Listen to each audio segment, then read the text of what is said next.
Hey everyone, welcome to another Anime Kingdom review. See by title below, yes, this is on episode 8 of High School DxD Hero, and oh my gosh, man, oh my gosh. One of the main reasons that I have always enjoyed High School DxD and put it above other, harem animes is because of our main character, because of Issei. He just differentiates because ever since the very first episode, yes, there are moments when he starts blushing and starts being embarrassed and shy and stuff in certain circumstances, like when obviously the girl's literally on top of him and stuff. But for goodness sakes, he's always just been completely open forward on what he wants. He wants Opie, he wants to be a harem king, he wants all of them to be in his harem and everything. He's never shied away from any of that, and that's what I always loved about it. He's not that normal dense idiot main character in many harem animes where literally they have no idea that all these girls are in love with him. Issei has been through so many encounters. He's got to know, of course, how many, all these girls have feelings for him. I mean, for goodness sakes, they're literally jumping on him, and he wants, of course, this to happen because he wants to be a high level, demon, a devil, and he wants to be, what's it called? Like the harem king, pretty much. He wants his own harem.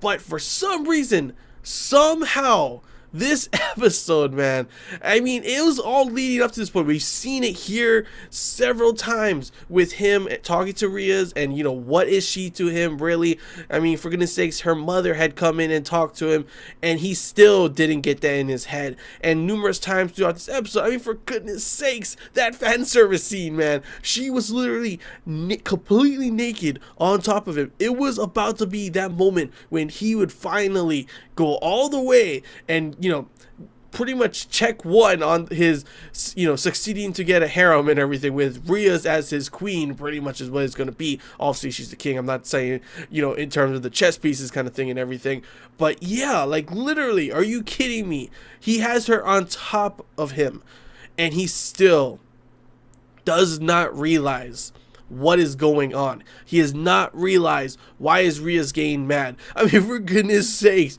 literally everyone in the room were like, oh my gosh, you are an idiot. At the very end, when he said once again, she is pretty much president is president, I was like, total facepalm moment. I was like, are you kidding me? And literally after seeing everyone else's reactions, I was like, thank you. It's not, he's the only idiot here. And it's like, oh, it's so frustrating because, like I said, I've always, seen Issei as not that dense idiot harem main character that is oblivious to the feelings of the girls around him. Yet here we have it here. I'm kind of wondering if it's like maybe a subconscious kind of reaction, and he it subconsciously kind of pushes, makes himself not think these kind of things are possible because, I don't know, he's scared that if he does accept, Rias, then maybe the whole harem thing won't happen, or if he does accept her, I don't know, it really confuses me, honestly, because I cannot see why he wouldn't realize that.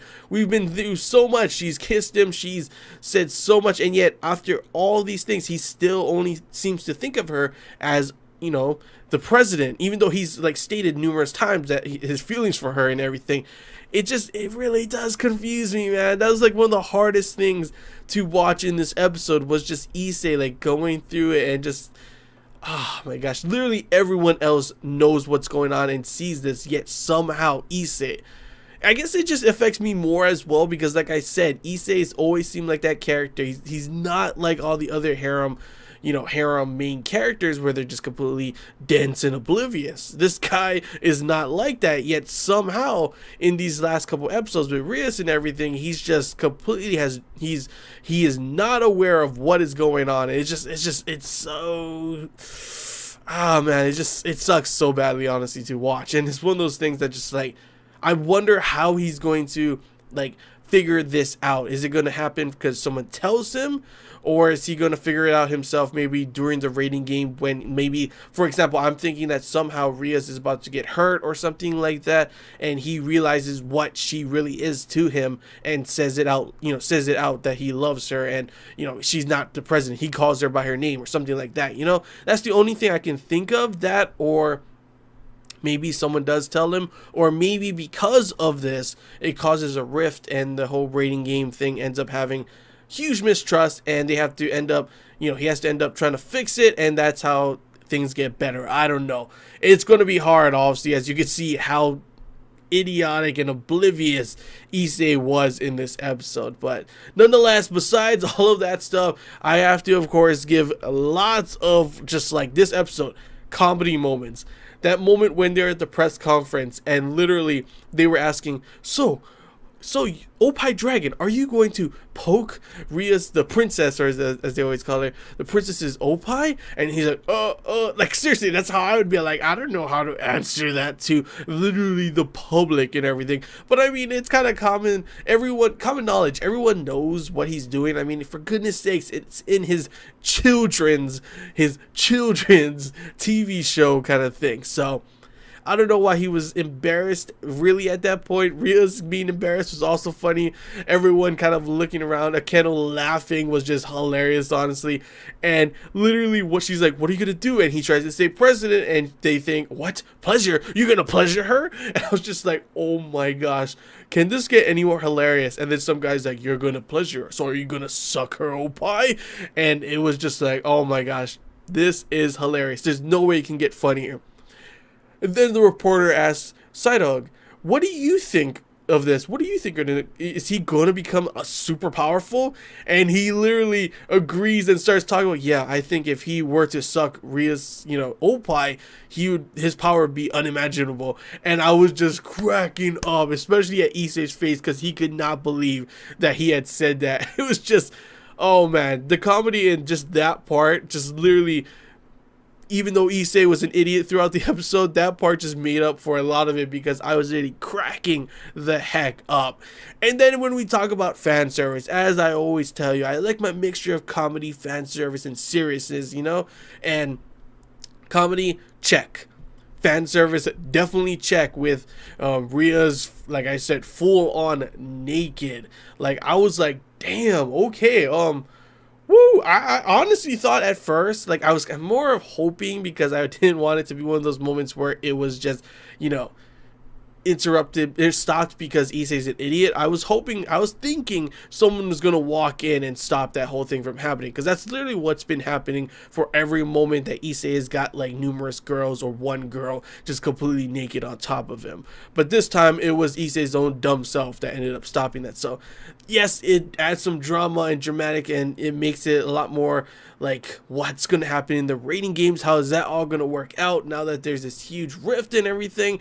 That part's got me hyped and excited to see how it's gonna happen in the next one, because it's not just gonna be, of course, how strong are these guys. It's also because there's a emotional rift between everyone, because some people are gonna try and be on one side while the others on the other side. It's just, I don't think anyone's gonna be on Issei's side, obviously, but there may be some like trying to help him out or something along those lines. I don't know. There's definitely a rift in between their group, which is not good when you're going up against Psydog. And what seems to be that all of them in his group is really strong. And there's even, of course, like, I have to say this because it might be something big when the rating games happen, but they talked about how the pawn literally had no info on him.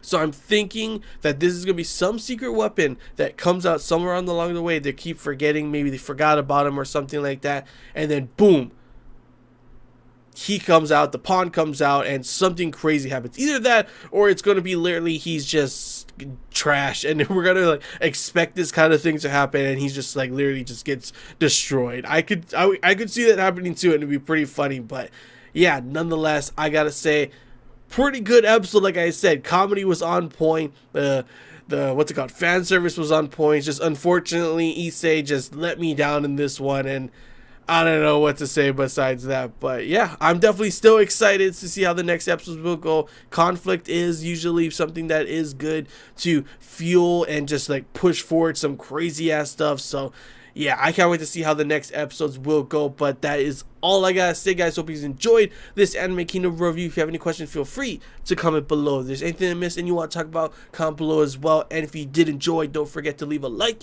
If you haven't already, feel free to subscribe for more content. As always, guys, I want to hear your guys' thoughts. Anime watchers only. How do you feel about this episode? Do you feel the same way as me?